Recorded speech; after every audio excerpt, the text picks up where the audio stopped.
Not too long ago, I was struck with a severe hankering for some popular indie games.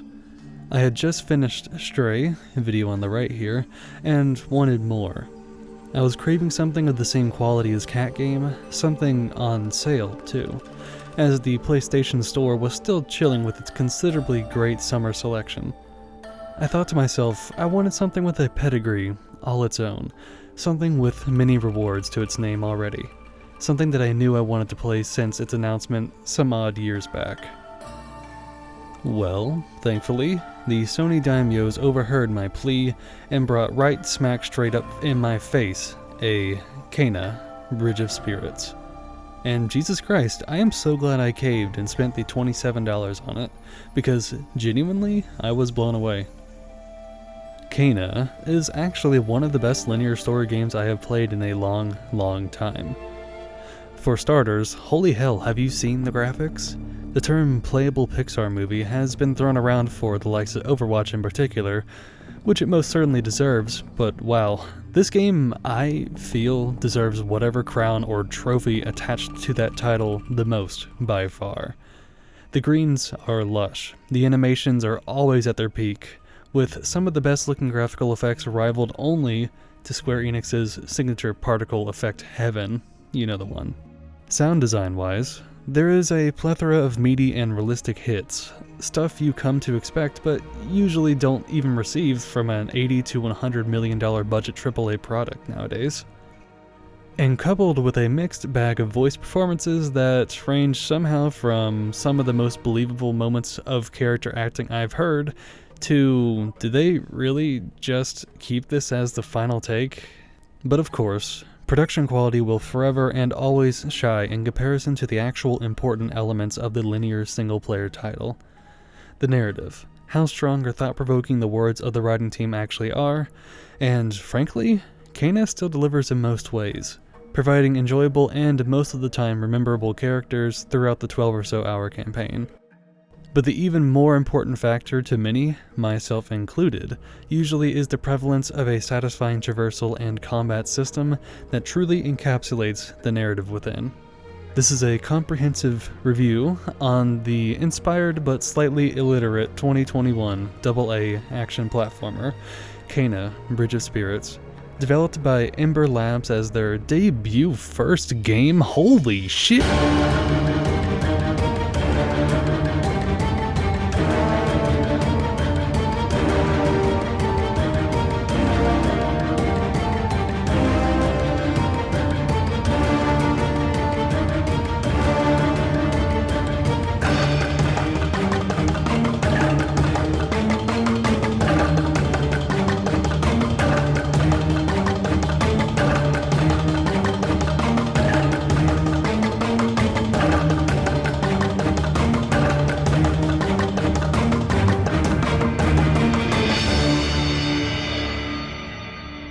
I think it is only fitting to begin with the backstory of the developers, using information all acquired through the company's official website and LinkedIn page.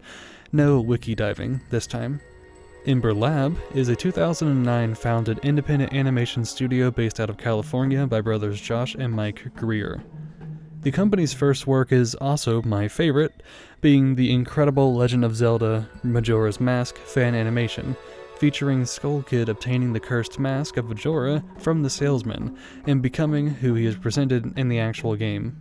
This went on to receive official commendation from Nintendo, and I can bet you my first YouTube dollar that if this was made today, they would have most certainly been sued into the ground or at the very least taken off of every single social media platform possible. But, evil Nintendo aside, this solidified Ember Labs as a name to respect in the animation industry, which led to collaboration deals with the MLB, Coke, and even Colonel Sanders himself, with Ember Labs creating a professional-grade 3D character-based animation style commercial for each. Truly, Ember Lab is no chump when it comes to the sheer production quality, rivaling even Pixar and more notably DreamWorks, because I feel the tonality of their works better fits the less bleached white and clean style of Disney and Pixar proper. So, what does an enterprising animation studio do when they have worked with some of the biggest names in the world, bringing in almost instant success through nothing but their hard work and certified quality now attached to their brand? Why? They make a fucking game, of course.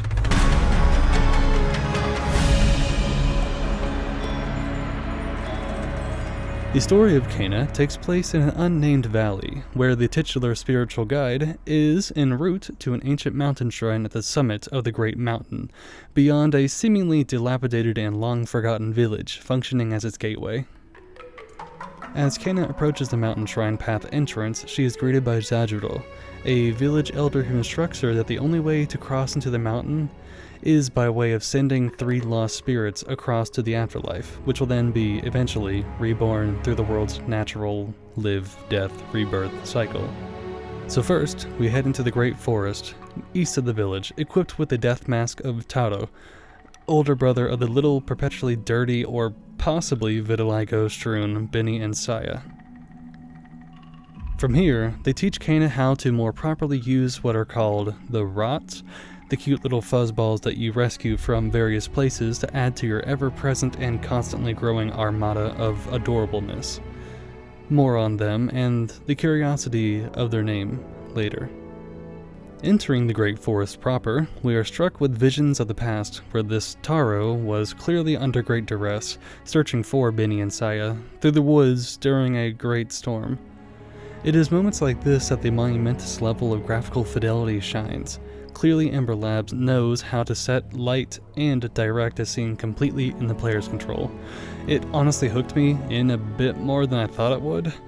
However, it is only important to mention that at this point, my opinion on Benny and Saya were middling at best. I was really hoping, in all honesty, that they would just kind of go away after a while, which, by God, they actually do, but let's not get ahead of ourselves. Past the stressed golden boy toy, we are faced with the sight of his unrested soul's gathering place, a massive uprooted tree underside completely taken by what is called the poison. If you are familiar at all with Elden Ring's Scarlet Rot, it looks just like that. From here, Yonah lets us know that the only way a spirit can move beyond this world and into the spirit realm is through finding 3 items significant to them and using them in some kind of exorcism of sorts, the details of which are not important because at the end of the day it's literally just magic. From here, Benny and Saya note that someone called Master Rusu's house was looking worse for wear, and then suggested to head towards the watchtower at the peak of the waterfall. Using the ever-cute rot to unlock some things and doing some albeit quite well done and enjoyable Uncharted-style cliff climbing, and just in general enjoying the magnificent art direction, we make it to Master Rusu's cottage, and my word, this place looks like Melania took a Goddess of Rot-sized dump across the entire place, and I love it. It looks sick as hell and totally realized. From here, we watch some sort of memory fragment entailing one of the events that happened before Taro's fate, and also a hint at what Master Rusu is like too. But honestly, there's not much else. It's pretty much just Rusu saying, "Don't go that way, nerd, you'll make you and your siblings die." Also, I know I'm not the only one who's getting massive Dr. Seuss vibes from Taro's face, or is it really just me? Just look at it, he looks like a Dr. Seuss character. Kill some evil foliage here, and then right after, you're met with quite an impressive wooden lift.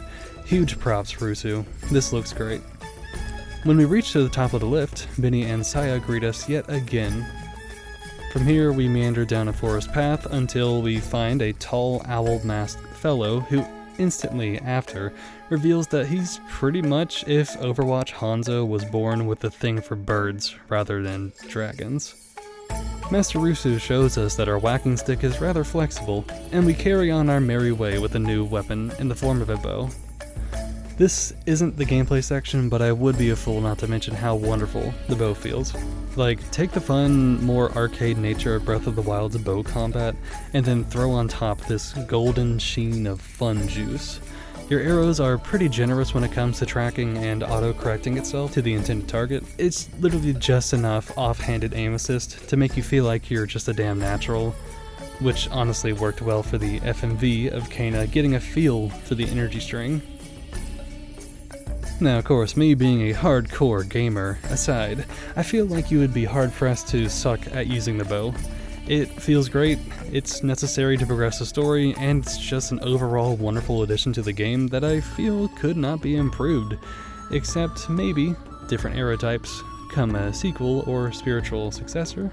It's a little bit boring only having one kind, really. After taking Rusu's bow courses for fun and figuring out that you can kill poison balloons with a bow, without the game telling you to do it, by the way, this is a good thing, we make our way to the first meditation spot, and I suddenly grow a greater appreciation for the game as a whole.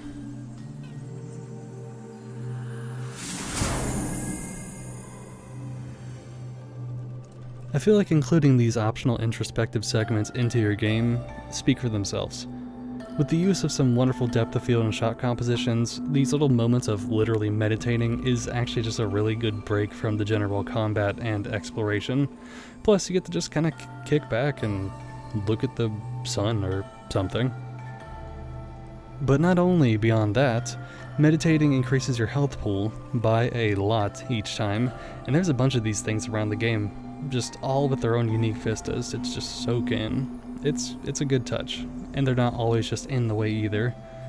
They can be out in the middle of some random cliffside that you'll never ever reach if you don't look for it, and I appreciate that. Open your eyes, slide down a field, grab a chest, and slide down some more, until you reach the very backyard of Master Rusu's house. And from here, we get to fight what I call the first real boss. It isn't the first named health bar we come across, I think, but it feels really good to fight even if it will just become another mob later on. Yeah, the fight itself actually isn't all that hard, but the music that accompanies it is just really damn cool for no other reason than I think the composer just said, you know what we're gonna do? We're gonna make this sound cool as hell.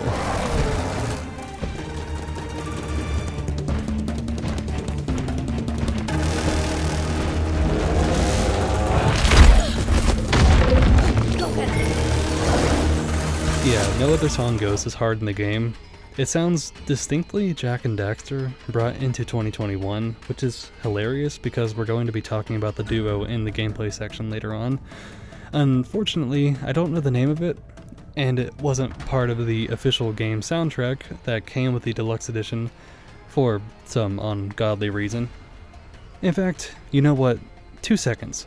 Devs, publishers, I don't care. If you want to give your audience a soundtrack, please, for the love of Rusu's honking sniffer, don't give us an abridged selections set of 10 songs.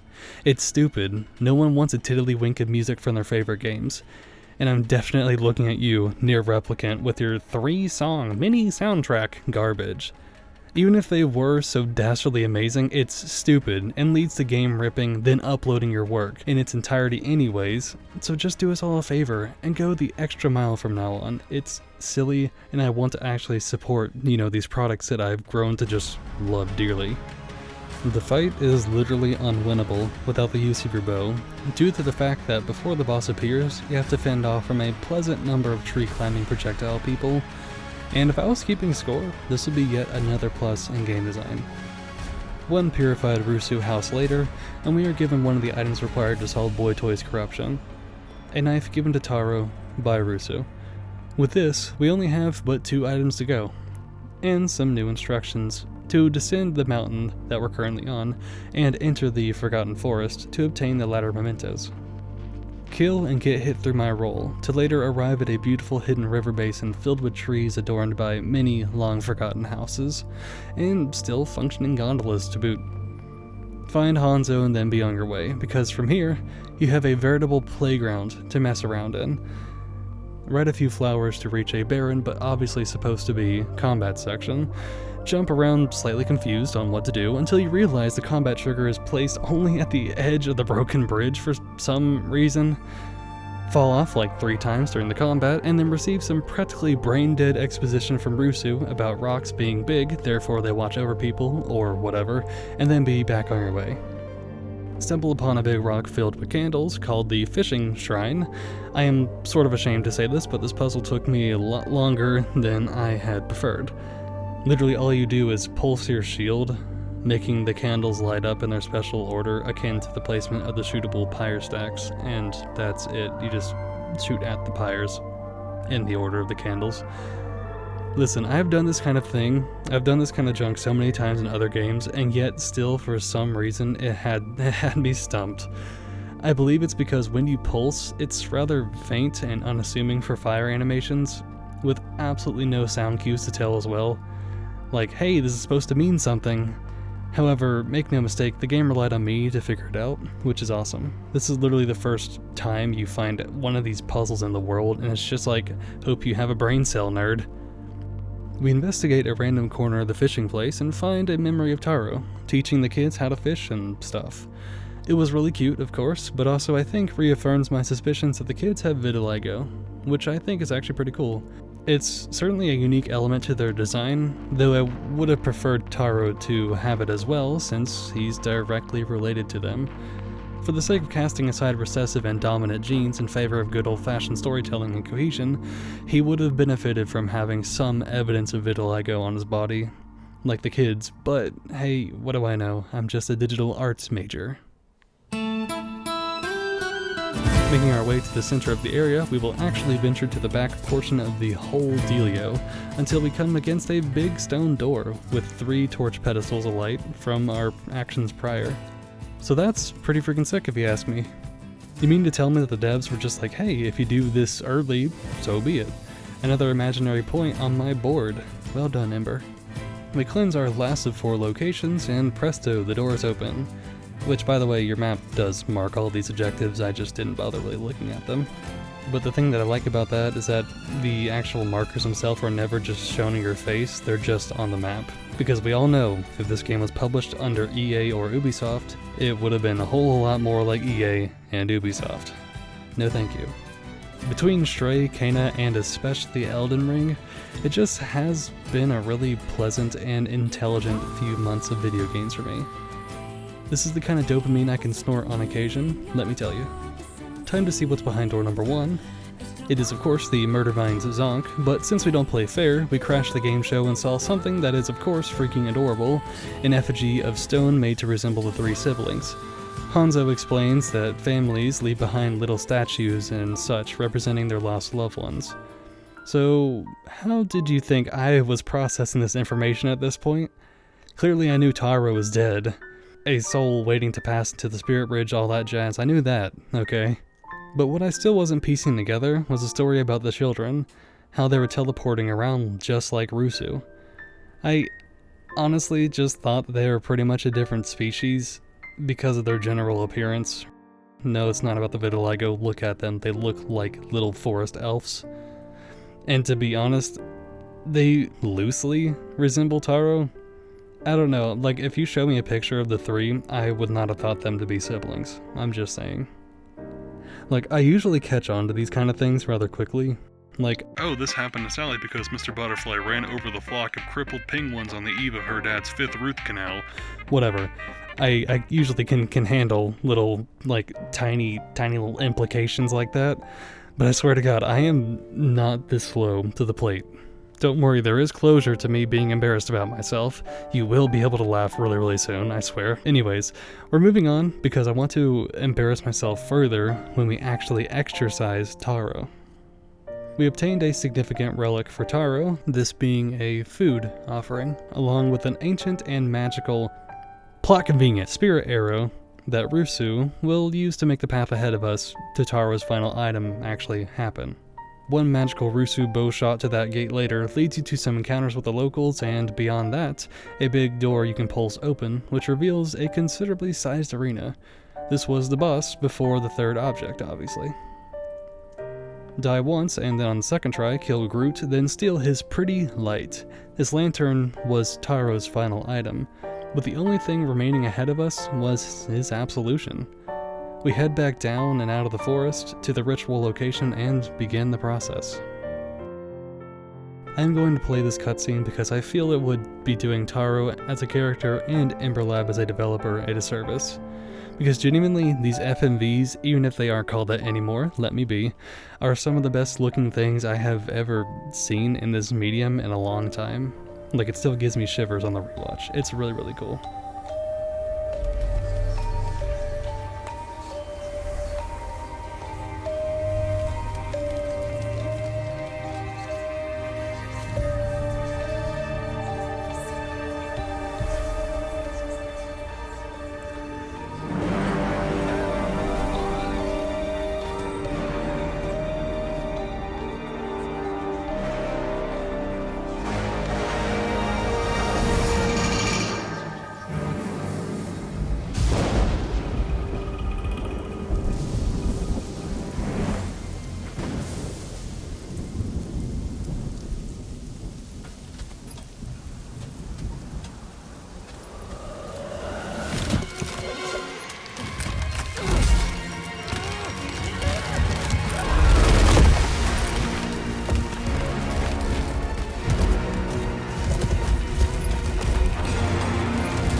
You think that's sick?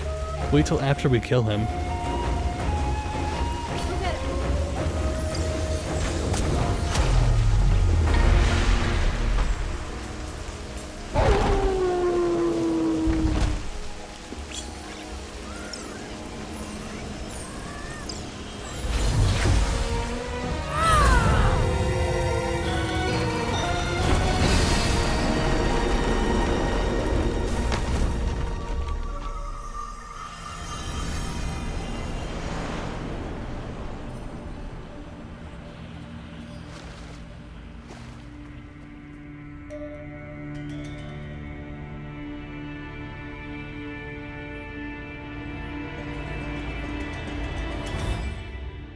The sickness that took our parents was spreading through the village.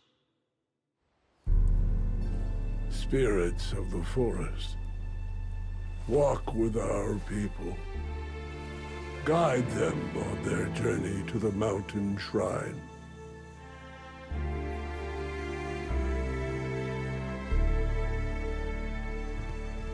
Food was running low.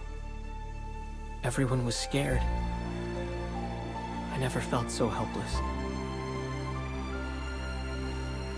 Saya wanted to stay, but I thought we could go to Rusu for help. I was sure he would know what to do.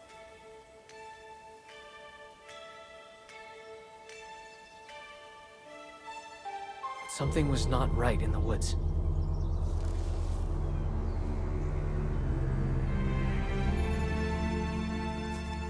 I had never seen Rusu so worried. He sent us back to the village, and I knew we were alone. I was all that Benny and Saya had left. I had to protect them.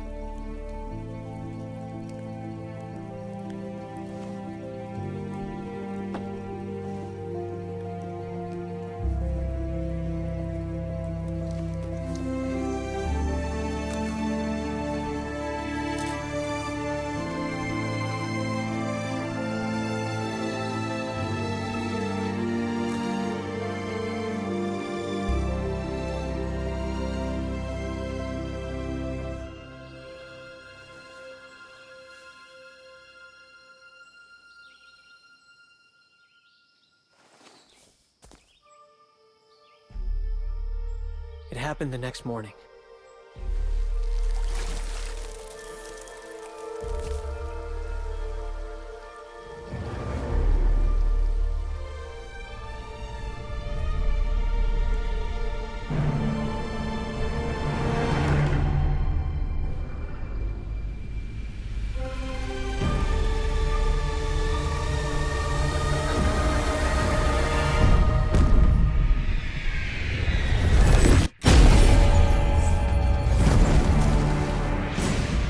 The explosion from the mountain shrine covered the land in darkness.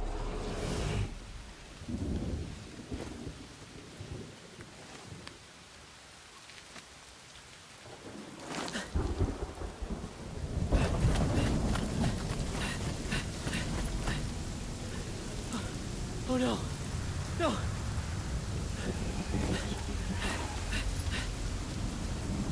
Benny! Saya! Where are you?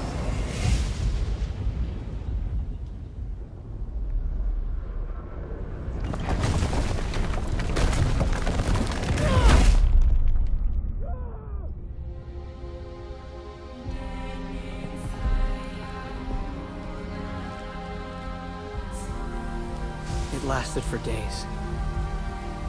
I searched everywhere for them.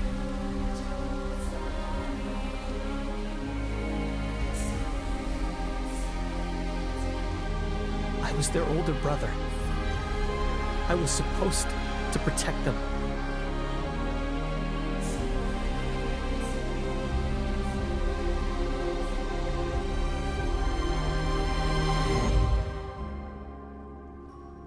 Even now, it's hard to forgive myself. Taro, the children know how much you care for them. What happened in the village wasn't your fault. You will always be their older brother, and they still need you.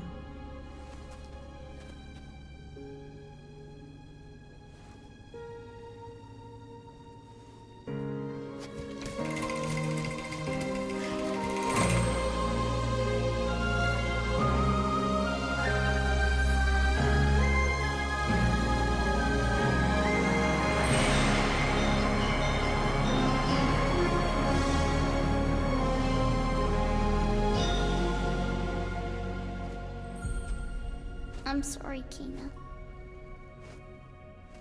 We can't take you to the mountain shrine.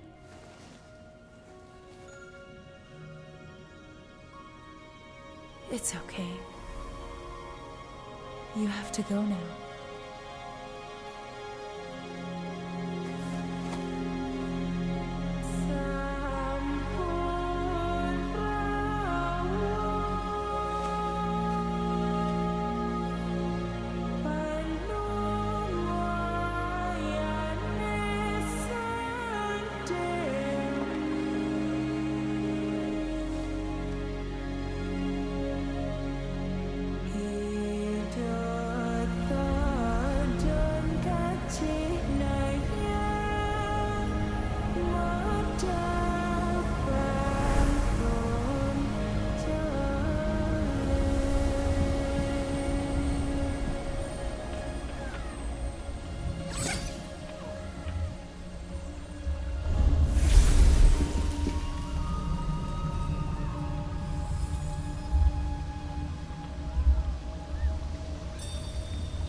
Ah, chills. Literal chills. So here is what works about this approach to storytelling.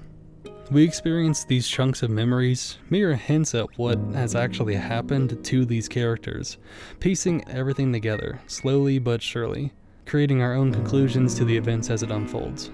And yet, here's where I claim my own naivete.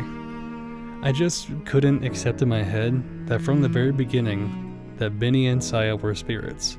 These children, characters whom I've accepted, are nothing more than just plot devices who were going to follow me to the end of the game, were actually tied not just directly into Taro's narrative, but also the game's very themes and motifs.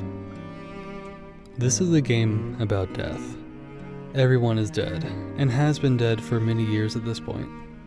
Continuing on as lost spirits forever doomed to wander the mortal realm until Kena, I, come and finally rid them of the thing tying them to this world. In Benny, Saya, and Taro's case, they find each other once again.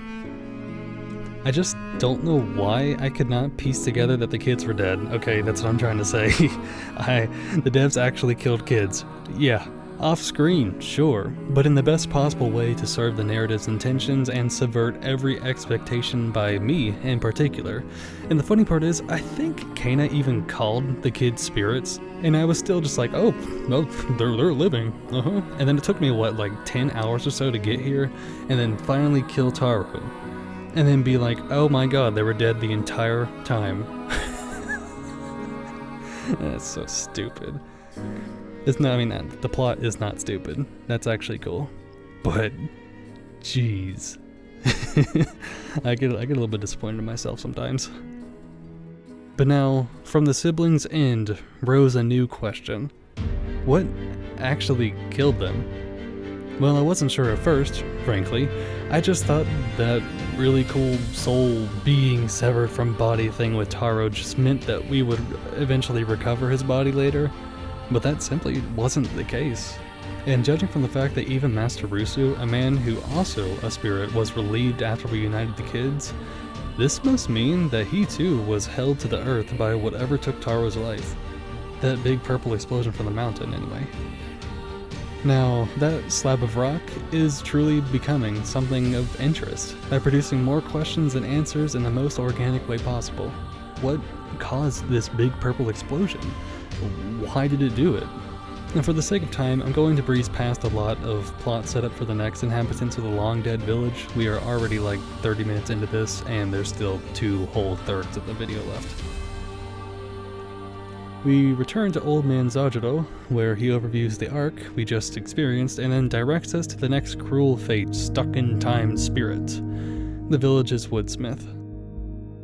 Heading to the east of the village now, we enter two massive doors and find ourselves inside a massive room, with some kind of mysterious new mechanic in front of us. Some glowing rocks that do nothing when hit. From behind us approached Hana, a spirit who is familiar with Adira, the woodsmith. Hana explains that her and Adira uncovered a method to harness the mountain's energy flow, and has, with it, created a great many things, one which we will become familiar with later on. But as of right now, the most important thing is this new weapon that we just got. Oh yeah, it's a bomb. The bomb is thrown with R1 while aiming your bow. Quick and clean, but above that you can actually shoot these bombs, which naturally stick to things, causing them to prematurely explode, which will become necessary for some of the game's puzzles later on. Though it is important to note that the bomb actually does pretty much jack nothing to the enemies. Yeah, its damage output is absolutely horrible. It is clearly just used for utility. Opening the door greets us to an insane vista. One that I was truly not expecting, but will ultimately slightly disappoint after, as this is actually nothing more than a temporary anomaly, or hallucination or whatever. We are greeted with all the information we shall uncover for the next 4 hours or so, just like with Taro's mask, though I do realize I failed to mention that part before. Moving on, we stumble upon our first objective, to clear the corruption of the magical stone ox created by Hana and Adira. To do this, we just had to go around and killing the main neighboring corruption. Nice and simple. But of course, please note that I'm going to skip over a lot of content here. This area is honestly better to me than Taro's, but I feel that his story was more important to tell all the way through, as we were constantly learning along the way. The puzzles within the farmstead are wonderful, and you will find most of everything you enjoy about this game is here, in this area. Clearing the infection from the watchtower was cool, but it was ultimately filler that, you know what though, did have my favorite open world bow challenge where you spin all the way around shooting stuff. After that, I meandered a bit until stumbling upon a massive door in a slightly obscure cave. Hana appeared right after and noted that the pulse plate where you shield and then explode to make the rocks glow and eventually open up the door will require her tools to actually activate. Hana's tools are stashed in the forge, only accessible through a very convenient plot door, just like with Taro's door where Rusu shot an arrow through it, but with this one we just need to have Rufus, the ox, break right through it. But hey, you know what though? Little did I know that behind this stone door was probably the coolest sight this game had to offer. Making it to Rufus's stable, the second of 3 corruption zones, we do some simple platforming and carry on killing the guy who was surprisingly difficult, but in mostly a good way, the Vine Knight. Yeah, I won't lie, he hurt my feelings a few times, but that's okay. Moving on from Rufus's abode, we head back to the big tower where we first began our journey, and get to go behind and then eventually under it. And it's here where we get hit with a surprising little puzzle where we need to use the Rot, our cute little fuzzy boys from before, to unveil their true form and have some combat, as well as solve a little puzzle where Kana is not completely involved for once. And at the end of the tunnel, if your suspicions were not confirmed already, they most certainly are now. But in all actuality, this does set up Adira's motives later on and why she is still stuck to this land and why Hana is trying to break her out. From here, we purified Rufus's corruption and got to watch the big man come back to life with a little spry in his step.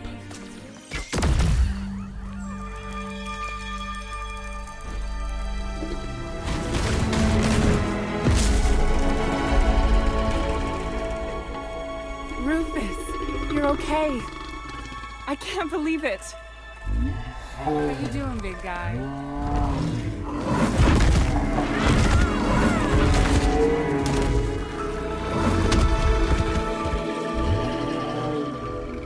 Easy there, old friend. I'm happy to see you too.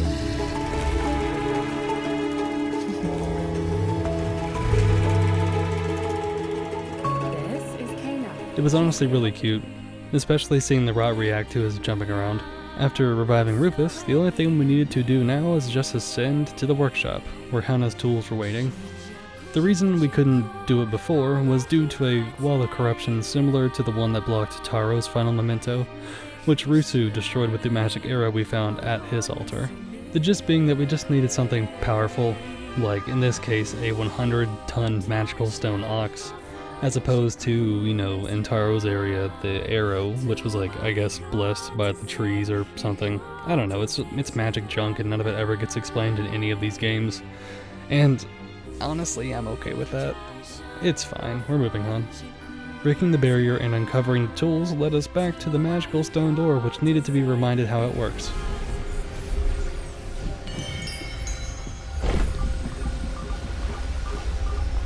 From here I want to say that the next segment of recovering the village heart came as such a pleasant surprise in a game that has been already providing a baker's dozen of twists and turns for little old me. By the way, the village heart is just Adira's last memento, nothing incredibly special, but what I want to paint for you is easily the most unique encounter to come from Kena so far, and frankly was never topped for the rest of the game. We press through a dungeon full of mini-bosses and one actual boss, cross a river, get knocked into said river like 5 times, solve some simple matchup puzzles with a bow. Nothing crazy by now, it's just stuff we've seen, but it's all just a really nice, fun, and solid path to the objective. Now, what do you usually expect when you embark onto a dungeon in a video game? Let's just make a checklist, shall we? We have enemies, we have puzzles, we have platforming, bosses, mini-bosses, walls, okay, yeah, sweet, a roof, yeah, some secrets and collectibles, of course. And how about the end of it? Well, what does every other game put in the end of a long dungeon, which is the gateway to the finale of a given area? Plot progression, a boss, cutscene, whatever, right? If a boss was your initial assumption or answer, you would be most certainly correct in every single other account. But not in this one, because there is no fight. But by no means is it unsatisfactory, because in fact, it's a moment worth so much more than anything written words can define.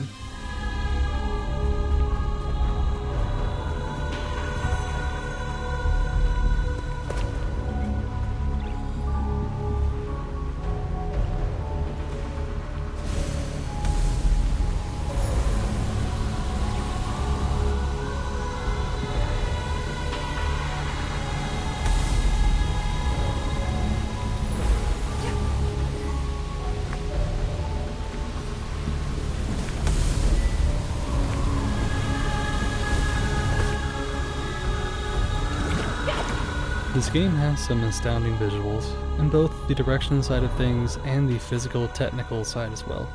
But I must admit, like eating more than one slice of your favorite pie, or more than a guiltless share of your preferred chip flavor, after a while, the intake of the same stimulus leads to general apathy.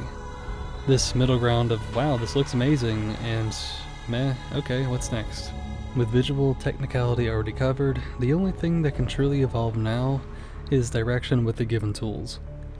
And we see this evolution of direction just oozing, absolutely seeping from every single crack and crevice of this wonderful room. There exists no compatible enemies, just one massive bloom of corruption to be purified. And that flower just dominates the entire scene, physically erupting the beat of the village itself. Besides typical environmental hazards like falling and poisoned water, your only threat is the very pulse of the village, now corrupted. As if that wasn't enough, the music is amongst this state of awe. A never-ending focus on the choir, treating this very moment as something that you were just never meant to see. Like you have come face to maw with the malignant god responsible for creating this entire debacle, for killing all these different people. Of course, in reality you haven't. That information shall come to being later, dear viewer, but I digress. It just simply feels like that, you know? After jumping over some waves of fire, we kill the bloom and retrieve what I thought at first was the actual heart of the village, this tiny medallion of sorts. Again, it's magic, so I expect everything. While it was still the last piece of the puzzle, Hana notes that only Adira would be able to single-handedly move the entire heart of the village to do whatever the hell she needed to do. As to why she moved the village heart is beyond us currently, but we will find out later why, of course.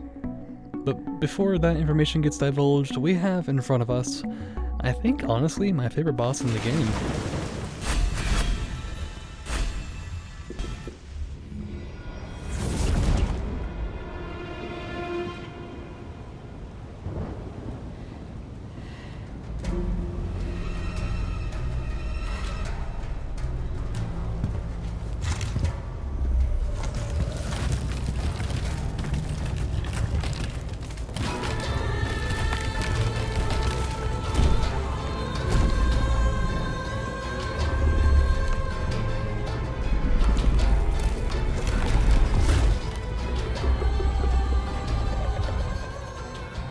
Because here, in Adira's fight, we have essentially what I wanted Replicant to feel like in Elden Ring. To be honest, Elden Ring's final boss, is kind of a letdown for me, I won't lie. So that's why I'm celebrating that you can, in fact, make a super fun boss who is a smith of sorts. I didn't talk much at all about Taro's fight because frankly, it was just fine. Not too hard, not too easy, not really anything mechanically challenging. Just an overall good fight that is fun. Nothing wrong with that. With Adira, however, we actually have some fight variation, that of which requires us as players to be familiar with the game's mechanics, both new and old. For starters, the only way to actually hurt Adira is by severing her connection with the corrupted heart of the village, via bombing it, and then taking up the glowy part with your bow. This uses both of the top mechanics, bow and bomb, in tandem. In other words, this fight is sick as hell and requires a decent chunk out of you. We even see a direct callback to the village heart level, with the waves of fire that Adira and the heart produce. It's some seriously intelligent stuff. I mean, like, these are the kind of things that I expect FromSoft and, like, Capcom with Devil May Cry and all that to, do. But this is a AA studio, their first game, no less. It's cool. But even beyond that, it gets better. After lowering her health to half, she gains a second phase. Her transition is clearly defined by an accompanying cutscene and the further focus of fire in particular, no doubt referencing how we first saw the tower upon entering the farmlands. But anyways, after felling her, we are revealed exactly why Adira did all of this, and why this tower is here in the first place, as well as a tiny glimpse into the capability of a magic-infused woodsmith in all of her glory.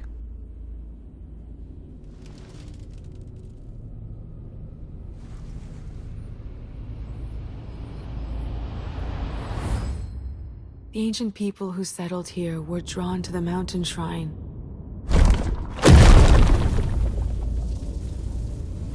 But they didn't fully understand its potential.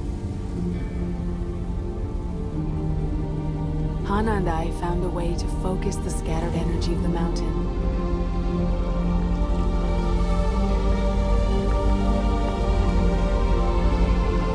I thought it would last for generations.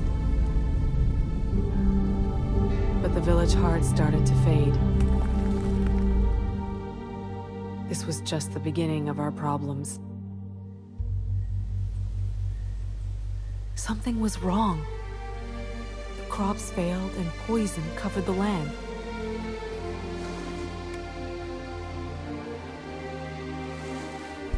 Hana left to search for food and supplies to save our village. I watched her go that morning knowing I would never leave our home without her. Weeks turned to months, and she did not return. We tried everything to help restore balance, but nothing worked. I knew our home was lost, but I couldn't leave Hana behind. I had to help her find her way back.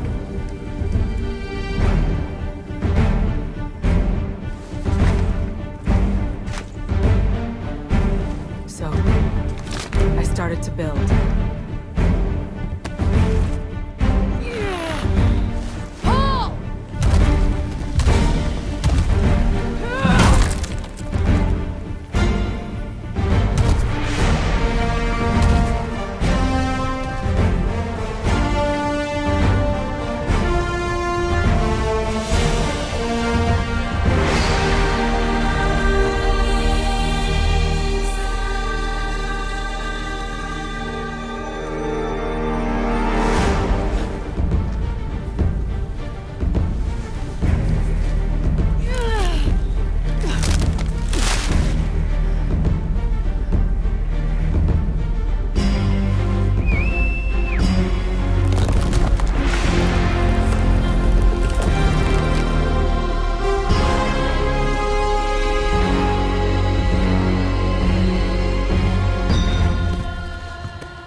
true.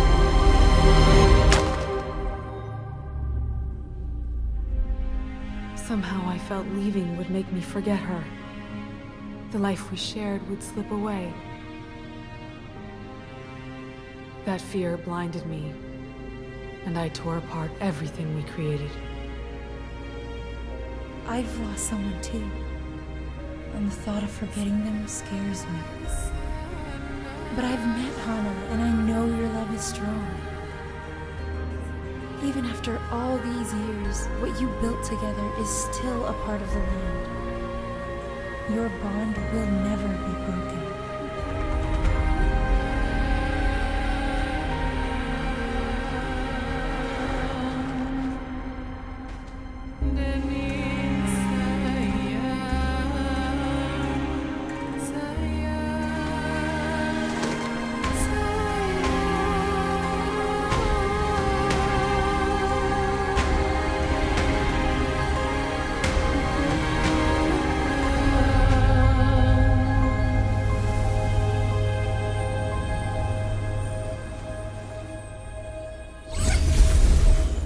Yeah, this song isn't in the soundtrack either. Cool. But honestly, the most important thing to me is the fact that we get yet another, much more telling glimpse of what exactly caused the great explosion at the mountain. It appears to be some kind of quadruped that can fly, but that's really all that comes of it. I will note that Hana and Adira's arc is most definitely a good one, but ultimately it just did not hit as hard as the bout with the siblings in Taro's arc. Obviously, personal preference dictates many things, seeing the lengths that Adira would go to bring her lover home, constructing a whole-ass lighthouse using the houses of the already dead or moved away villagers within the farmlands, using her ingenuity and Rufus's brawn to reach her goal. It's super touching. But I fear the build-up was simply not as strong as Taro's section. Honestly, I can't even think of a way to improve it. Maybe if we had more stakes involved in the presentation between Adira and Hana's sorrow. Or simply, if it just showed itself more.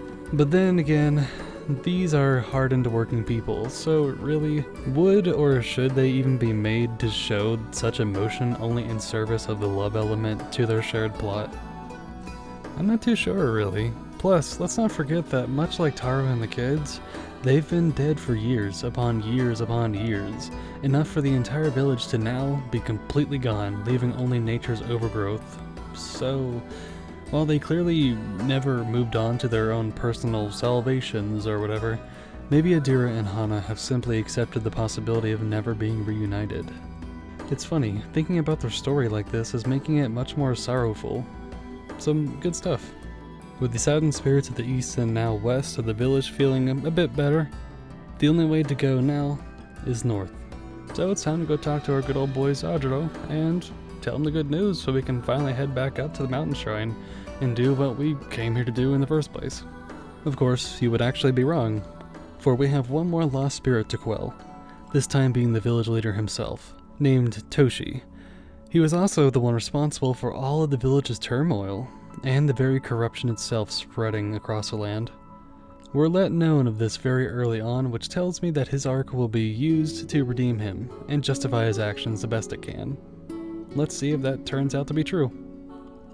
Now, to be clear, we actually see Toshi in the beginning of the game in the form of the masked man spirit, who is a little bit rude for no reason, but beyond that, there is no other hint of him until now. I think you know how I feel about this, so I'll leave that be. But of course, we need to ascend to the base of the mountain shrine and confront Toshi once and for all. I think right here is where I want to talk about the optional content for Kena. Throughout your journey to and from the plot points of the story, you might find yourself to come unto certain collectibles outside of more just rot and currency. Namely, the absolute mountain of individually worn hats for your rot. This is a wonderful touch and is hella cute, though I do question its necessity in this game because literally the only use of the blue currency that you find across the land is to just purchase hats for the rot. But now put away the pitchforks. I think the feature is just fine in of itself and doesn't hurt the game or anything, but don't you feel it's a little bit underbaked, only being able to use money to buy stuff for your rot and not even Kena herself? You may think that it would be used for leveling up your abilities like in other games, creating this balance of what to buy to make you more happy, either cosmetics or combat advantages, but no. It's literally just all tied to two separate currencies.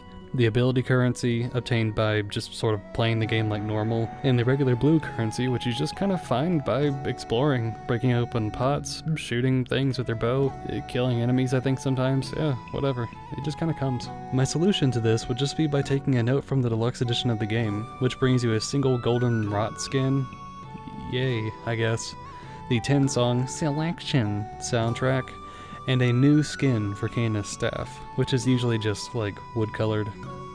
The alternate skin turns it to white, and I think maybe it brightens the lights inside of it too.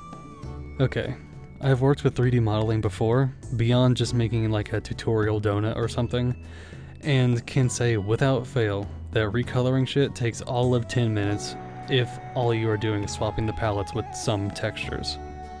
For the sake of the economy of the final project, I would have loved to see more recolor options for both Kana and her staff.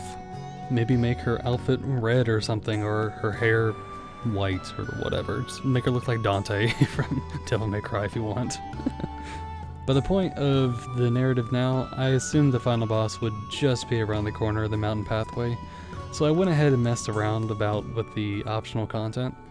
Namely, the areas in the village blocked off by the lacking of a certain secret memento found in more unassuming places on your journey. These little jaunts are quick, clean, and fun, and will almost always grant you an extra hat and experience points to level up your abilities.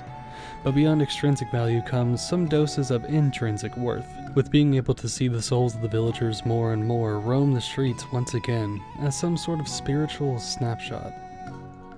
After you cast off the souls trapped in their houses, they thank you, and I think can be found somewhere else in the village after, or in their homestead working, or just enjoying life.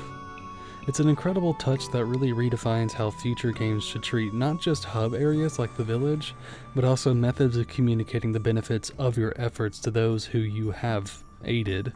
But even on top of that, as this great green cherry on top, the once poisoned town turns slowly greener and greener, and the sky over there too becomes more and more blue.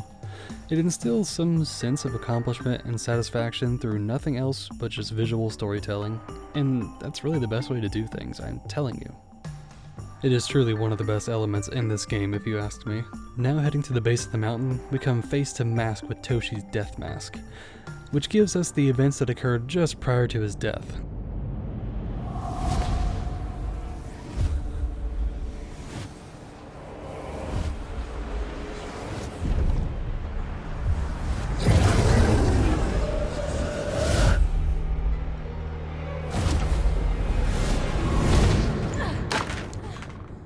Overwhelmed by the violent images, Kana throws aside the mask and finds that Toshi was watching all along. You have come far, spirit guide. But what is it that you truly seek?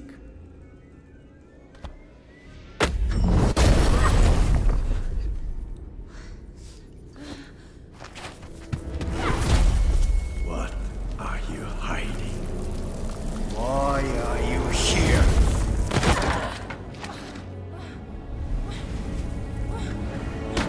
I can feel your true intent. You pretend to care for these spirits, but really, you only serve yourself. You cannot hide your weakness from me.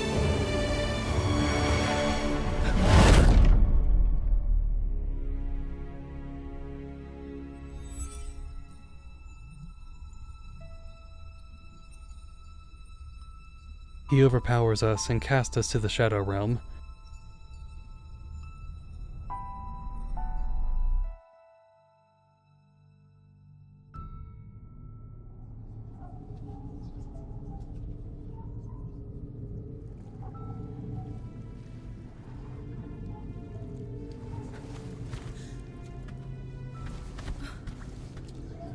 The Spirit Bridge is really cool looking, and I'm glad we actually get to see it too.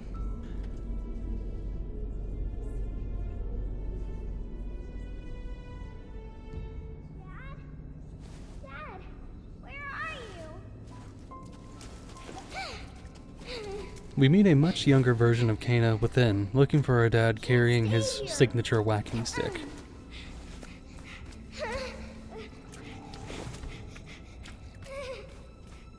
Dad, I want to go home.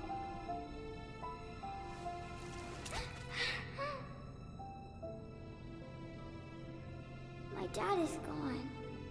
Can you help me find him? Don't worry. We can look for him together. This is his staff. He can't get home without it. Can you carry it for me?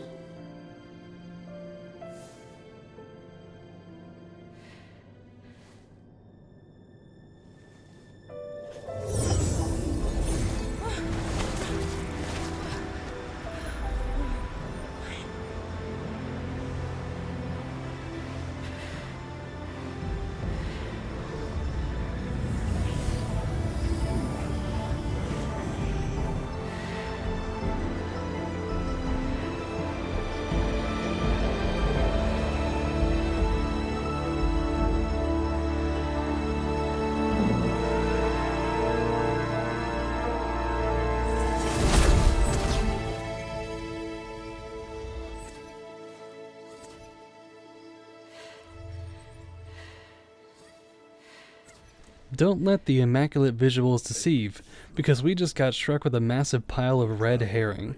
This narrative doesn't necessarily have to be about Kana finding her father, but an issue arises when throughout the entire game, we are told how cool and great of a person her father is. I'm going to go ahead and say that when you reach the end of the game, the only thing that Kana has done to her character arc at this point is literally just being stronger, more capable, but that only serves the gameplay, therefore has absolutely no impact on the narrative, and so it just kind of leaves her as like this empty shell, not too empty to be purely like a character self-insert, but not fleshed out enough to be like, oh yeah, she's her own character who can think and talk and breathe on her own. Kana is virtuous, kind, and considerate. Most certainly not a Mary Sue archetype, because she does have her own demons to deal with, but it's never addressed outside of possibly some implied overcoming of her dad's passing after a single conversation with Sejuro. It's weak. I bet you thought that now we would finally have the opportunity to truly learn about our main character, the girl whom of which we've been playing for about 10 hours now. No, you'd be wrong. We never learn anything about her, because her character arc begins strong with a fragmented family bond, her father dying, pushing her forward to the summit shrine to finally talk to him once again. This is truly a wonderful and ample beginning for our heroine. However, this never changes. Kana remains the same throughout the entire campaign. She never comes to terms with anything. Her glowing arm is never addressed, and her weakness, pointed out by Toshi, is simply and suddenly cured by one talk with Sejuro. One talk. He tells us to cheer up and stop helping others to help ourselves for once, and then that's it. This is a wonderful message, truly, but my god, the only mending of sorrow Kana does is think and speak for all of 20 seconds, and like magic, she's cured apparently. This is such a mishap by the writing team, and I can easily tell that they had to make a decision for the final act between either being about Kana or about Toshi. Frankly, I would have wanted Kana over him simply because to paint Toshi as a tragic antagonist like they aimed and succeeded at during the end product, it could have easily been alternatively done by swapping how the acting characters considered him. But the kicker to that too is, well, they don't really ever mention him except Sejuro. But that's only because he's literally the Master Rusu to Toshi as Rusu is to Taro. A second opinion and guide or even defender of the corrupted soul in question. It is incredibly weak, and I don't know why the writing team made such a poor mistake whenever they had so many other golden opportunities like the Toshi arc itself, or even like Adira's arc, or especially Taro's arc. It doesn't make any sense. Why would you throw your main character under the bus this hard? I don't get it. It was definitely a mishap, but if Ember Lab is considering a sequel, which has Kana's backstory more fleshed out, and her current issues like her glowing arm, if that ever gets remedied in the sequel, which I hope does come eventually, then my complaints will be completely just eliminated, like totally. And I understand the perspective that we don't have to see her and her dad connect at the end and then have him say, "Well, I'm proud of you, daughter, you really did me good," or something more typical like that. But man, this is not an ambiguous narrative being told here. This is a cut and dry, go here, do this, find out about this person, and repeat till end kind of story. Ambiguity left the building the moment Kana started talking to Zajuro, Benny, and Saya. Receiving simply just too much exposition to have something this big, this talked about, not go addressed. And how about her arm? She hides it with an admittedly cool looking sleeve. Characters acknowledge it. It's probably why she's so adept in the arts of magic, but we just don't know this. The implications made by the audience are only a solid avenue when, again, the rest of the narrative isn't being directly told to them. My guess is that there's a good chance a sequel will come, be that in movie form or in game form. Both are welcome, honestly, especially coming from Ember Labs. But Kana needs some real fleshing out, dearly. She's not just a vessel for the player. She has independent thoughts, supposedly, even if they are general and over-neutral to not create some narrative friction, which admittedly, while difficult to successfully pull off, would have added an extra 10 layers to this wonderful bean dip. It's risky business though. Moral is, don't build a character that only exists in text if the only thing connecting them to the story is unillustrated recollections from the main character, no less, and maybe like an heirloom item, just like Kana's staff. It will 9 times out of 10 always come out as underbaked and just a sign of incompetence from the writing team. After some confiding with Sajuro, he confirms that Toshi was the one who brought chaos upon the village after his unacceptance of the world's natural order, witnessing his people die from famine and drought. Threats that have been mentioned by all characters throughout this game. Now it is time for us to exorcise Toshi with another 3 artifacts, this time scattered throughout the perimeter of the village behind the massive purple gates using something that we used to escape the spirit realm earlier with, the dash. Beginning in the most likely intended to be first gate on the edge of Zajuro's resting place, we boost into it and find ourselves inside a corrupted spirit plane on the way up to the Mask Maker's path.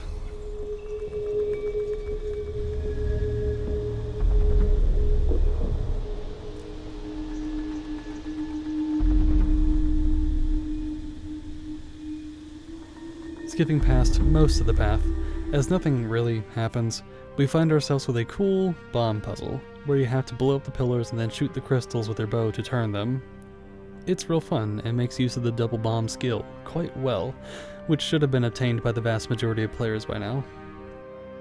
From here we find Zajuro's mask making shop and a glimpse into the past. Here we see Zajuro talking to Toshi, presenting him a mask stating that the village chief is a very important role, and that Toshi should be focusing on the living rather than the dead. Further down the path grants us a simple match the incense with the altars puzzle, and then a boss fight with one of the 3 beings we need to defeat to absolve Toshi, the Mask Maker.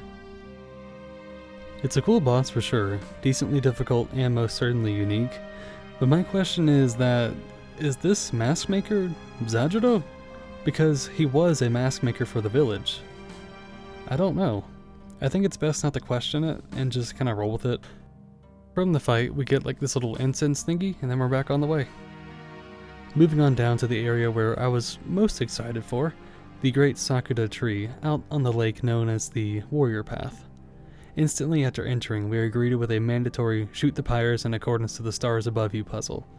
This is brand new to the game, so cookie points go to you for introducing it. It's super well, Ember.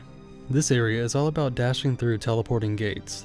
It's super cool and a great twist to the level design conventions used throughout the rest of the game. Doing another star puzzle and uncharted climbing rock section leads us to another place of memory, showing Toshi asking the great Sakura tree to guide him in his village's time of turmoil. Continuing to the base of the tree, we are faced with the boss of the lake, Warrior. Creative nomenclature, I know. Fun fight. He grappled me through my roll right here, though, so there's that, I guess. After defeating him, we get the village crest, and now, only one more to go. On to the final of 3 areas, which is in the forest, and is also by far the shortest of the 3, which I am partial to because by now I'll admit the game kinda started to drag. But these fights, and especially the ones coming up in the forest, are actually really cool. So I'm not too bothered, to be completely honest. A route over a drawbridge leads us to the Hunter's Path. Cross some rivers and dodge some thankfully obvious energy tripwires to reach a tiny clearing. Kill some enemies, do whatever you have to do, and then after all of 7 minutes of a level, we arrive to a bigger clearing where we need to shoot all the crystals in the trees to make the mask of the hunter appear. Touching the mask reveals one of my favorite bosses.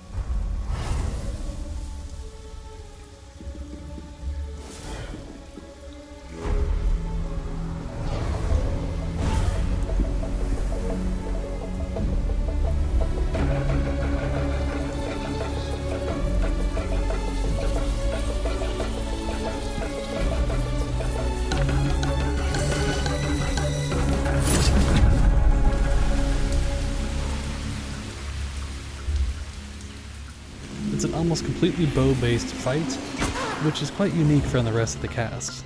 It came as a bit of a surprise to me, honestly, because I swear, it was like the moment I started to get a bit run down with these sections of gameplay, the hunter just came swooping in quite literally and absolutely reinvigorated me.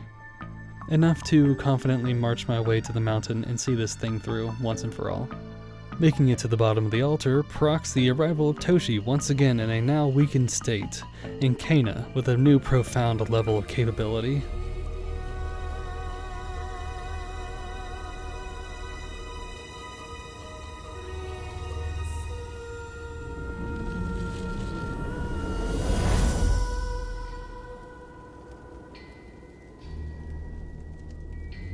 Your will is strong, spirit to guide. The power of the mountain shrine is mine. I took it to save my people. It's time, Toshi. Let go, and we can restore your home together. You wanna challenge me? Come! Now, of course, I said that Kana arrived with a newfound level of capability, but that did not include the player, because holy shit, Toshi is a huge jump in difficulty. I have been playing the entire game on hard, the difficulty just before the unlockable after game completion hardest difficulty. And yeah, I have definitely had my fair share of deaths at this point, but you can tell Ember pulled out some stops and to make the fight that could truly pay homage to their Soulsborne inspirations. His moveset features delays, projectiles, unblockable attacks, ground bursts, literally everything you have faced to this point, I now realize. You can't cheese him with range either because he will deflect every single arrow and bomb you throw at him. This fight truly requires your best, and it is by far the hardest boss in the game. After a few tries or so, I finally got his health all the way down and just knew that something wasn't right. This didn't feel like the end of the game, and of course it wasn't, because before I could even purify him, he countered with a bubble. He remarked that this was not the first time he had faced the rot. He then straight up said, "Nope, mine now," and stole my entire crew. My boys were gone, and all of that was left for me was to meet with Toshi at the top of the mountain for one final bout. Little did I know that he was going to check out and make me fight the true final boss of the game in a much more fitting arena than the last one. This corrupted snowscape at the top of the world. It looks so insanely cool, I cannot even describe to you. Which is why I'm just going to show it to you instead.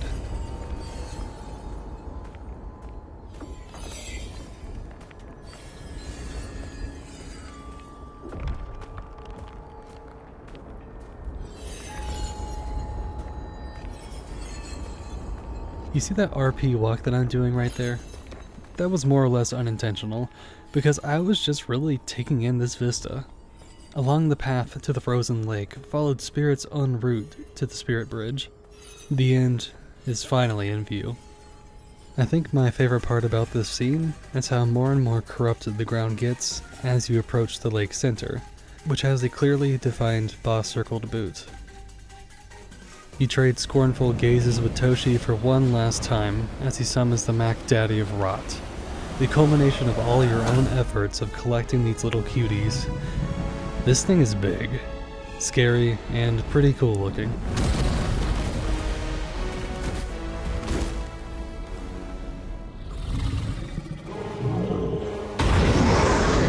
As a bonus, this thing doubles as a gank boss, with a unique twist. After driving down its health low enough, you are thrusted into a pocket dimension within the Rot God, and forced to battle everything you have fought to this point minus boss characters. There are 2 different times that you do this, each one retrieving more and more Rot to come back to your side, restoring your temporarily lost Rot powers. The second time you enter has you face a much welcomed traversal puzzle using the zipline flowers that you shoot with your bow, but also some bombs as well. Reaching the end of this brings Kana back to full form and the fight truly begins. I came close to death a few times, only to realize that you hurt the god by waiting for its spears launched in its back to start glowing, which you then use your rod to pull out. This fight is more spectacle than difficulty, and I think Ember knew that. Because when compared to Toshi, the difference is night and day. That makes me happy though, because retrying on Rot God would have easily knocked me out of the moment. And plus, sure it's a final boss, but it was never the true antagonist, especially based on the information about to be divulged soon in its cutscene.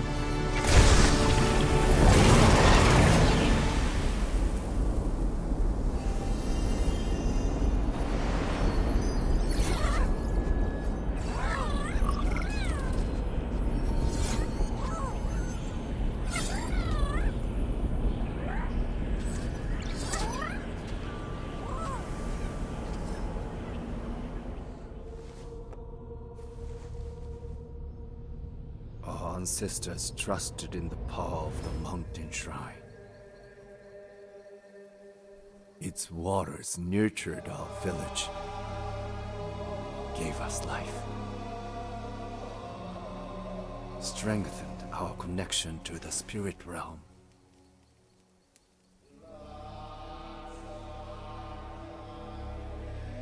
I could not understand why it would betray us.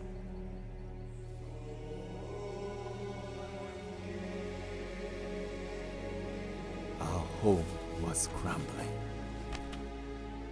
and the people looked to me for answers.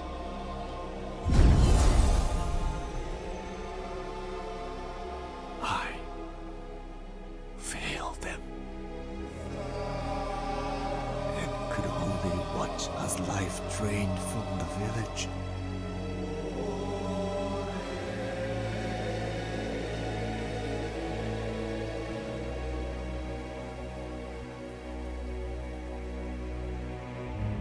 So we should do nothing? You should take action. The creature is connected to the balance of the land. Its presence, the famine. They are part of a natural cycle. The land needs time to heal.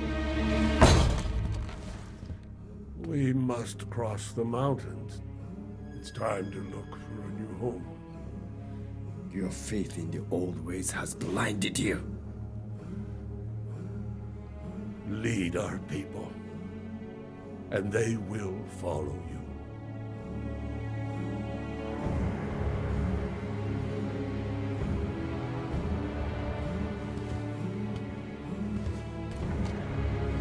Zajiro, you have the power to stop this.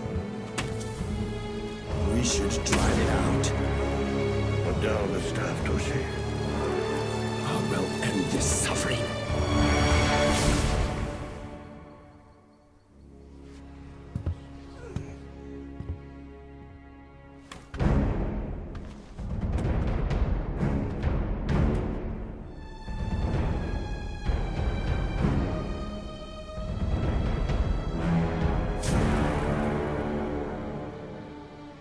Why are you punishing us?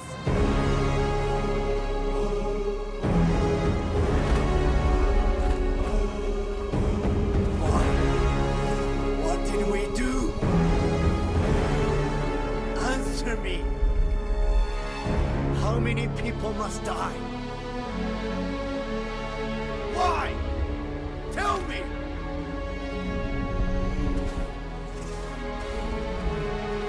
Don't turn your back on me! Listen to me!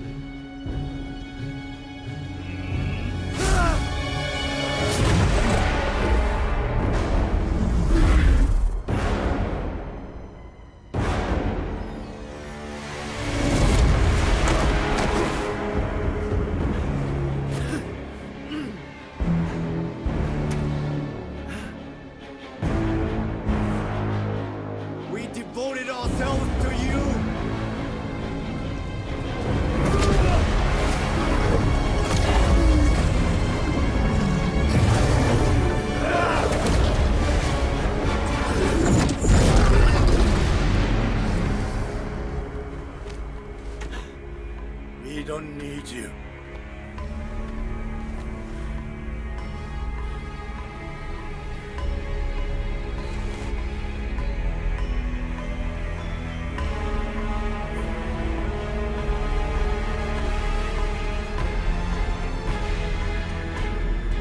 This is it.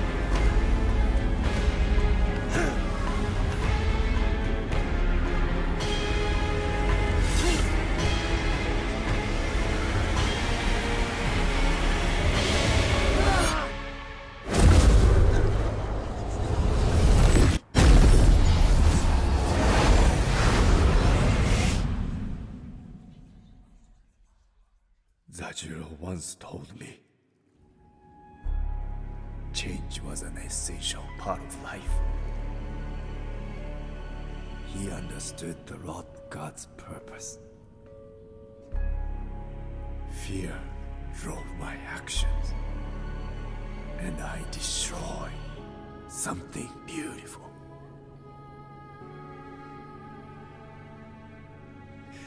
If I had just listened to Zajiro, how many could have been saved?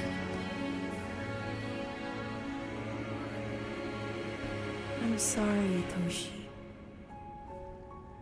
We're not meant to suffer such pain. Grief is natural, but it can imprison us, change who we are. Your torment has lasted long enough. Nothing will change what happened here. You must forgive yourself so the land can heal.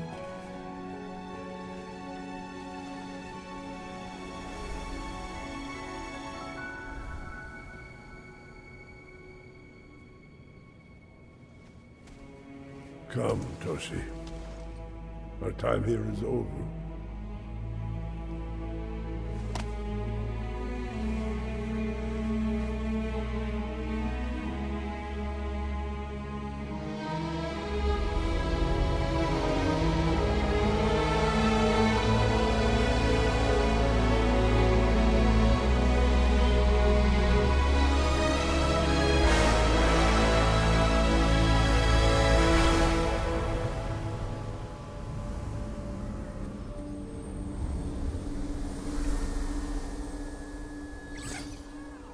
Goodbye, Kana.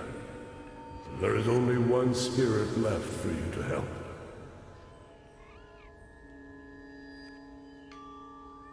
Toshi was the man on top this whole time, and I'm glad he had a moment to shine as the hardest, most versatile boss. Even if I personally think that he only started getting worthwhile fleshing out during his arc and nowhere else, we had mentions from Master Rusu that the village disliked and did not understand the use of life's natural cycle, placing death as an absolute necessity. No doubt secretly referring to Toshi, because he was the one who actually went up to the mountain and caused this entire thing to happen. Toshi was blinded by grief, disdain, and confusion. He slew the previous rock god, sending that ever-elusive purple pulse into the valley.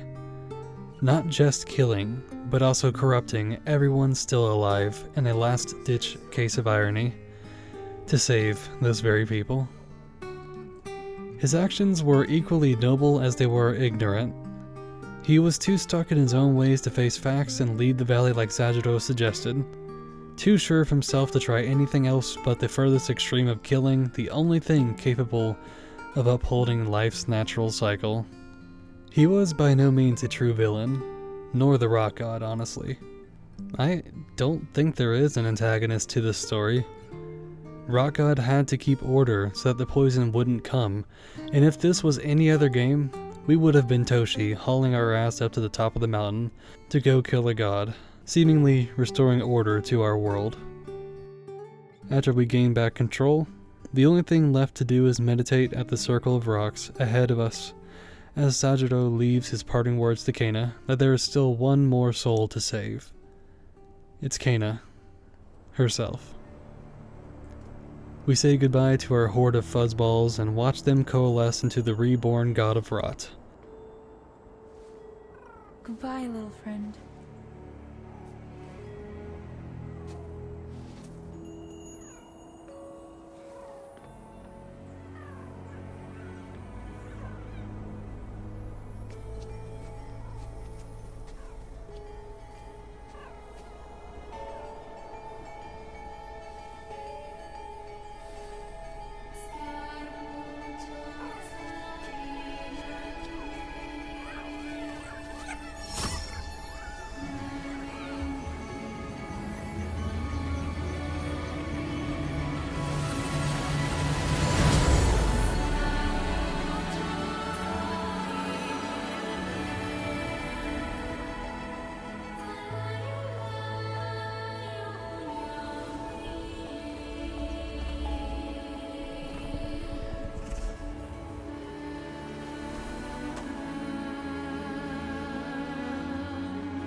Title card!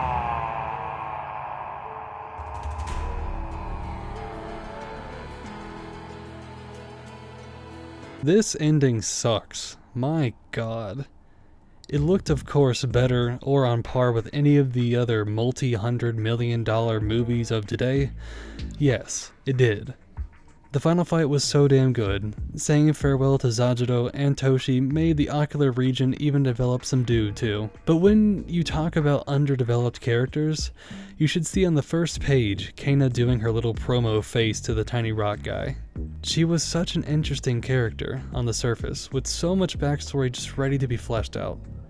We never learned anything about her except she's good with spirits, magic, kung fu, and animals. That's it.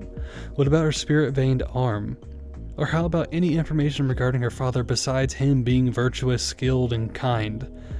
Stuff that we could have already surmised just from a single sentence of her saying, well, this staff was my dad's. I became a spirit guide just like him. That would have conveyed everything that we were told about him to this point. Thankfully, where Kana got absolutely no love whatsoever, the other characters of the story did, being able to piece together and then witness exactly what happened before the death of Taro, the kids, Hadira, Sajuro, and I guess even Toshi himself to an extent. But now, with the narrative aside, it is finally time to talk about those little fuzzy bean beasts that you have been saving this entire game. After which comes my take on the heavily Souls-inspired gameplay, followed by the conclusion to round everything off. Thank you for sticking around this far. Don't worry, we don't have too much more to go.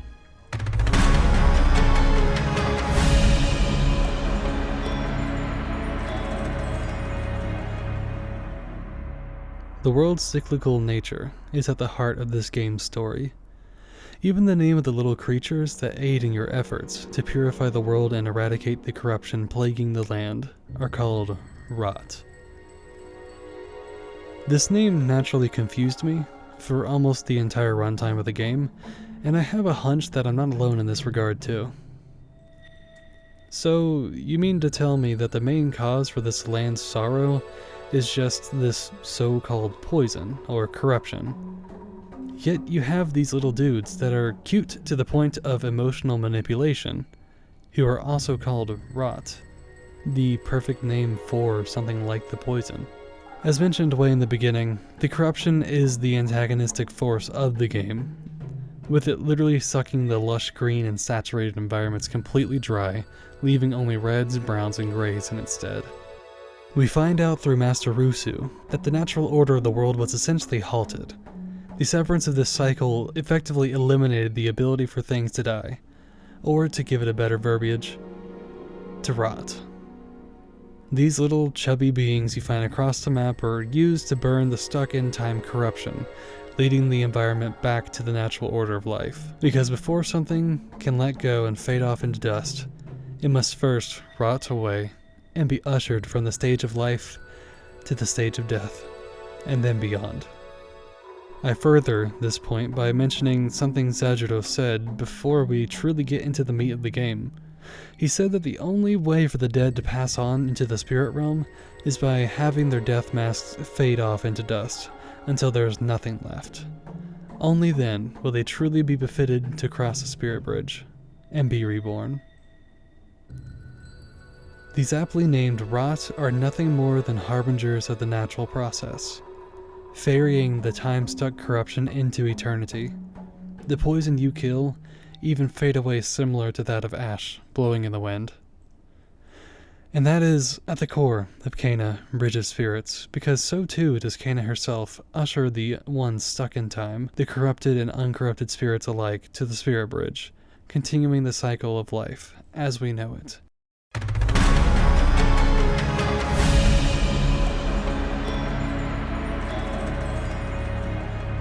Almost immediately at the start of the game, Kena states that the staff she wields was her father's, and boy howdy do we know my opinion on this. We use this staff literally just to hit shit, and I respect that approach, because this combat came as a pretty huge surprise because without even a shadow of a doubt, the developers love themselves some Souls games, and the inspiration doesn't stop at the control schemes either, but also a general feel. However, here rises the main problem with Kena's combat system. It's Souls-inspired, meaning that the decade of refinement From Software has undergone over the years does not show itself in this poor rendition of it. But that's too harsh, not just to come from me, but also to be stated in general, because the combat is quite fun and responsive when it wants to be, but there are some fundamental mistakes found within this interpretation discussed both already and soon from now. Before we go over the big cracks and stuff, I'll want to talk about the just general control scheme. Light and heavy attacks are tied to R1 and R2. An important thing to note is that the R2 will pull a Bloodborne and actually do the little glowy thing that happens when your attack becomes applicable to proc a visceral attack. While it is true that we don't see Kena have the opportunity to rip flesh from bone like the good hunter, this does in turn mean that the player knows exactly when maximum damage output is being achieved, and that is always a gamer win for both min-maxers and the casual alike. You block and use your bow, once unlocked, with L1 and L2 respectively. You sprint with L3, all that good stuff, and circle is the ever so important dodge roll. Unfortunately, this is where cracks begin to become the most apparent. The dodge roll mechanic is unfortunately quite inconsistent. So much to the point that I wrote a 2-paragraph PSA to all developers everywhere about the importance of invulnerability periods within mechanics centered around damage evasion. However, I am honestly a little disappointed now to admit that it's just simply some slightly janky timing windows, more specifically when the combat begins to introduce larger numbers of adversaries. It always felt like I had an inkling of worry in the back of my head that was constantly stressing about if I was going to get unfairly clipped at the end of my roll, or even worse, before it actually carries out. That is one issue I am not a fan of. While there is definitely some animation canceling available to you, there is quite minimal, which led to some minor frustrations along the ride as well. But I need to alleviate some grief with noting the animation Kana has when she's actually rolling, because it almost makes up for everything. The dodge roll animation is incredibly silly looking, but in the best way possible. Like, I mean, the instant I saw it, the first person I thought of was Officer Earl from Cloudy with a Chance of Meatballs. Something's wrong!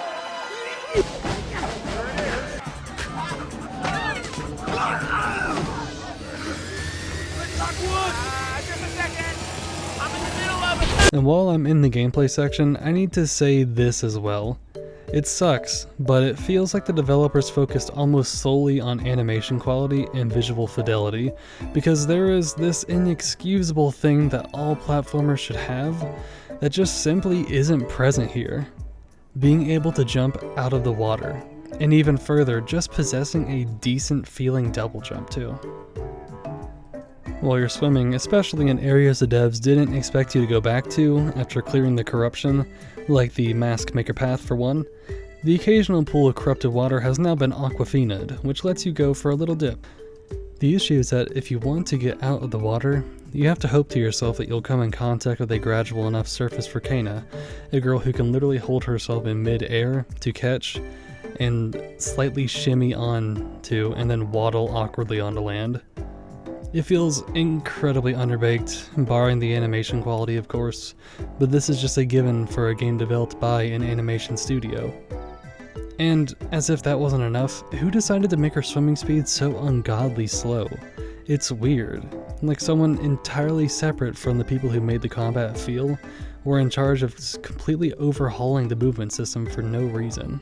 I can recall playing my very first games on the PS2. Jak and Daxter, and Ratchet and Clank.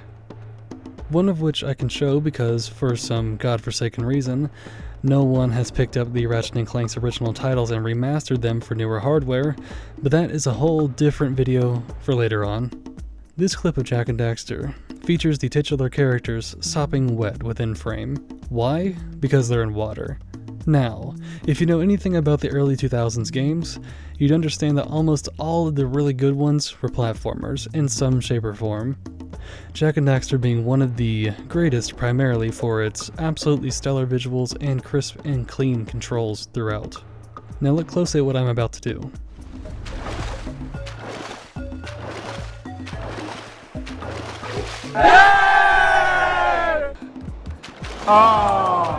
Poorly booking!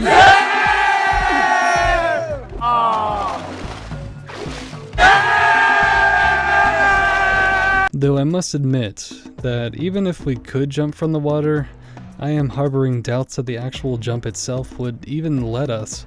So here's the thing. The jump by itself is perfectly serviceable, especially within environments that are platforming light. But it's the moments that we're hopping from ledge to ledge that this becomes a hit or miss.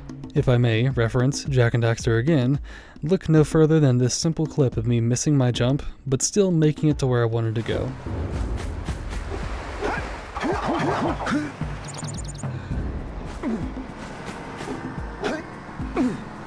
The intended method of traversing these gaps is the signature roll launch as shown when I crossed to the first rock. However, I felt that I could still make it by means of a double jump, which is a much riskier play factoring in the next rock's distance. By all means, I should have missed the jump, fell into the water, and tried again, but I didn't, because Naughty Dog wanted to create something that oozed responsivity. So instead, Jak caught himself and awaited further input. But I already know what you're thinking. There is already ledge catching in the form of the Uncharted climbing segments in Kana Bridge of Spirits. This is simply not enough. While I do understand that Jak and Daxter was built from the ground up with this mechanic in mind, ledge catching, there are just some simple ledges in Kana that would benefit from having the Uncharted ledge indicator and subsequent catch thereafter. Because there should be no reason for the incessant misses caused from half-baked jumping mechanics to be in the same game that allows you to literally jump and then latch onto a climbing segment. I mean, I love platforming games. Hell, it's probably my favorite genre for many reasons, but when it is done wrong, my rot god, man, it truly hampers the entire experience. Now, the double jump. This is simply abhorrent by every degree. When I take my first jump at a normal running speed, I am projected a considerable and workable distance, coupled with some decent direction control for some quick corrections. Alright, sweet so far. While in midair, I press X again to perform a double jump, assuming my momentum will carry over from the first. But no, I am wrong. The second jump actually slows Kena down to an aerial crawl, trashing my forward momentum and disabling the ability to control myself in midair by any form of usable metric. Why is this? Who playtested this and thought to themselves, huh, yeah, this feels fine. I love being able to not control my jump beyond height. It's rot god awful, and I am not sorry for saying it. It really needs some work. It's things like this that irk me the most in Kena. It's by far a genuinely wonderful experience throughout the entire runtime, but there are just clearly these different factors like a shoddy dodge roll and an inability to jump from water along with a misunderstood double jump in an action platformer classified game that truly hold it back from being the best it could be. If Ember Lab can take these lessons created 2 decades ago and incorporate them into the next project, I swear, they will have the next star child of gaming. Kena 2 does not need to exist, but if it does, it should be refined with the grind wheel of gaming's greatest hits, using a development methodology of creating the best damn feeling thing ever first, and then building the entire world and story around it. It is perfectly okay to wear your inspiration on your sleeve. The combat design is a testament to that, so I say, refine combat as is, and then overhaul the tired platforming mechanics with the fine wine of platformers past, where if your game wasn't up to a certain standard of quality and overall feel, you were guaranteed to never receive funding for your next sequel. We made it to the end. Thank you so dearly for watching all the way through, be that in sections, indirectly, or just eyes glued to the screen this entire time. Every method is held equally dearly within my man bosom. Because at the end of the day, you chose this particular video, and that's always a gamer win. Kena Bridge of Spirits is available on PS4 and 5, as well as the accursed Epic Games Store for a meager $40 off sale and $30 or so on sale. This game is lovingly created by the spectacular people at Ember Labs. Remember, this was their first game ever. Like, I am still a little bit taken aback by that, from just the sheer quality that just oozed off of this production all the way through. Truly, the only thing holding back Kena was the misinterpretations of titles that inspired her, be that action platformers of yore, and most obviously the Soulsborne series in reference to combat. With Kena receiving unanimous praise and numerous rewards to boot, along with most definitely a hefty paycheck, I see no reason whatsoever for Ember Labs to stop here. While there is again no need for a sequel to Kena, if anything it needs a prequel, I want to see what else Ember Labs has up their sleeve, be that revealed tomorrow or 10 years from now. Because without even the tiddly-winkiest of doubts, this was an excellent first step in the great beyond of gamerdom. Speaking of which, hey, you're still here even now. I implore you, kindly consider a subscription with a like to this video, and maybe even a share, because next video will be a format just like this one, but of Stray, the cat game I referenced at the very beginning. Stick around because I think you might just like it. Catch you later, nerds.